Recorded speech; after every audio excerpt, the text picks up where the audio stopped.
So, hello guys.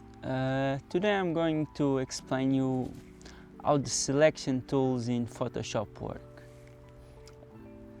If you were like me and you were starting on Photoshop, Photoshop can be a very challenging tool to understand. So when I started out, I didn't have anyone, or I had some tutorials, but I don't think they explain very well how so many tools there are in Photoshop and how they work. So today I'm going to explain you and start a new series on Photoshop tools, and starting today with the selection tool or the selection tools.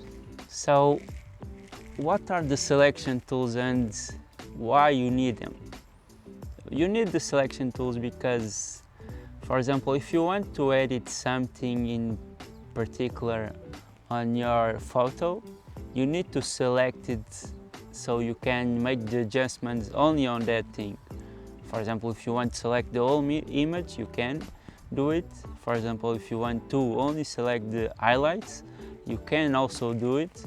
Or the shadows, or for example, if you want to cut out an object, a tree, or an animal, a person, you also need those tools. And Photoshop did a very good job of making a vast array of tools, so you can use them for almost any task that you need. For example, if you want to cut a person, you can. If you want to cut the grass, you can. If you want to cut a flower, you also can do it, because there are very specific tools for that stuff. So what are those selection tools? You have a lot of them. For example, you have the pen tool if you want to select something very precisely, but with not a lot of detail, because you can do it, but it will be very hard to do it. And you have better tools to do that. You have also the one tool that it's a good tool, and it's very digital, not digital, but it uses the AI of the Photoshop, and it's great for some things, but not so great for other things. You also can select by the color with the color range tool. And for example, if you want to select only the sky, you will lose the color range tool, because you can only pick the sky that is blue, and it's easier. Or for example, if you want to select the green or the grass of some picture, you also can do it with the color range tool, because it selects by the colors. The other tool that you can use is the lasso tool. It's also a great tool. It works a bit like the pen tool, but it's easier and faster to use, but not so precise. You have the marquee tool that it works very well. For example, if you want to select some geometrical shape, for example, a circle, a square, a triangle, the marquee tool can be used very easily, very well, because it's super precise. And there are a lot of other selection tools that Photoshop gives you, and that you can use for as I explained, almost everything that you need. So let's stop talking about them and let's use them. Let's use the tools.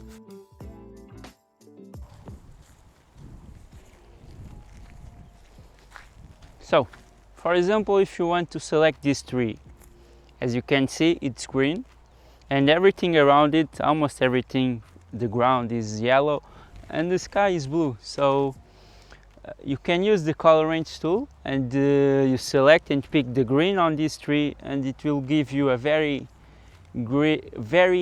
nice selection. You have to be careful with the trees that are also, the other trees that are also green, but it will give you a very good result either way. So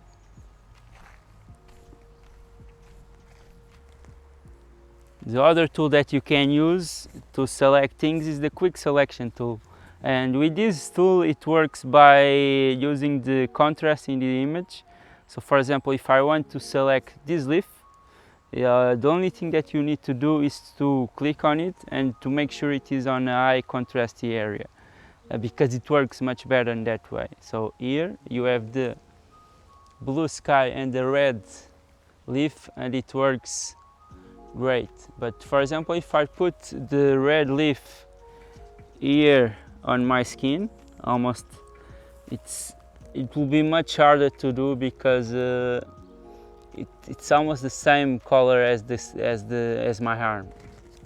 So yeah, with the quick selection tool, all you need to do is to click on the object and it will work, but it will work much better if it is on a high contrast area.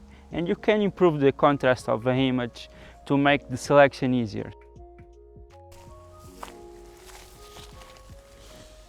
The other tool that you can use is the pen tool. And with this tool, as I explained it earlier, it's easier, and it's easier for some cases because it's very precise. One of the cases can be this leaf, where it is a very precise shape, like a rounded shape, that you can easily trace it. But for example, if you want to select this plant, I don't know the name, and if you want to select with the pen tool, it will be much harder, because you have to go through every little detail of this plant, and it's not the easy and the best way to do it. For example, with this stuff, as we explained it earlier, it will be easier to use a quick selection tool. So again, the pen tool is great for art shapes like this one, a round shape, a very solid shape. But for little or very precise shapes, very intricate shapes, is not that good. So use the pen tool for those stuff. The first stuff. Yeah, the first stuff.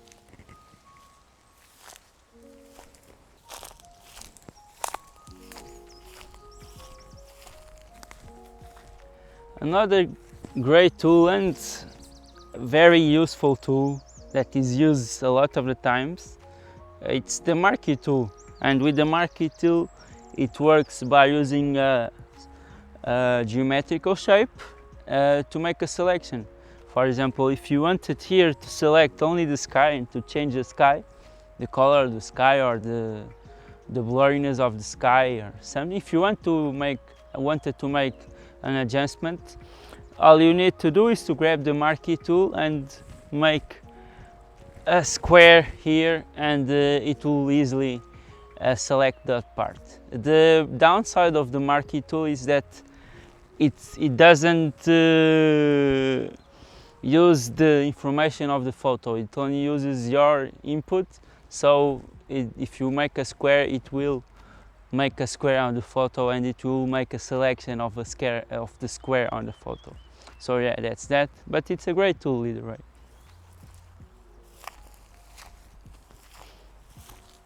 The next tool is the lasso tool, and with the lasso tool, all you need to do is just to make a lasso around the tool, and it will select the object that you want. It will select easier with the magnetic tool, but the magnetic tool only works when you have refined edges. So you have to see if the object that you are doing the selection has that refined edges. For example, this is a very good example where it has the refined edges, and it will work very well in this case.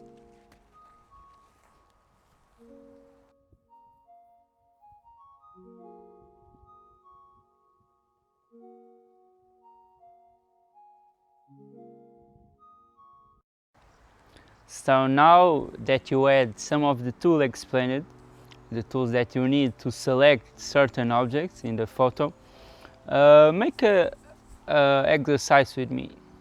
So if you think of Photoshop as a workplace or a workshop, for example, and in that workshop you have a lot of tools that you can use to make some of the work that you want. Think of it as, for example, if you have a photo and you want to only select a part of the photo, for example, a face or a person, you have to use the tools that you have and the specific tools or the better tools to do that job. For example, if you want to take a nail out of a table, you are not going to use a scissors. Although you can, it's not the best way to do it. So in that case, you will use a hammer to take it out. In Photoshop, it's the same thing.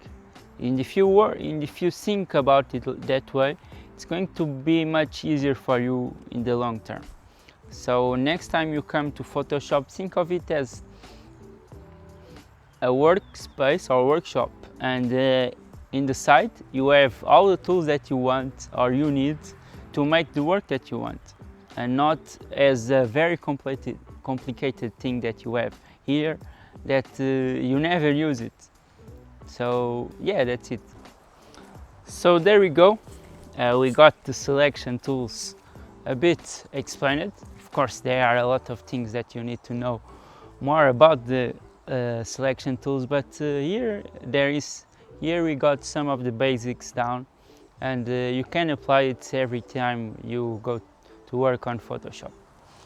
And if you want to know more about it, or if you want to know or get more in-depth explanation on all the selection tools, let me know and I will help you with that. I will make more videos about it, because I know that is a very hard thing to get down, and once you get them all down and once you start using it without any problems, your work is going to get much better and much faster. So thank you, and see you in the next video, and goodbye.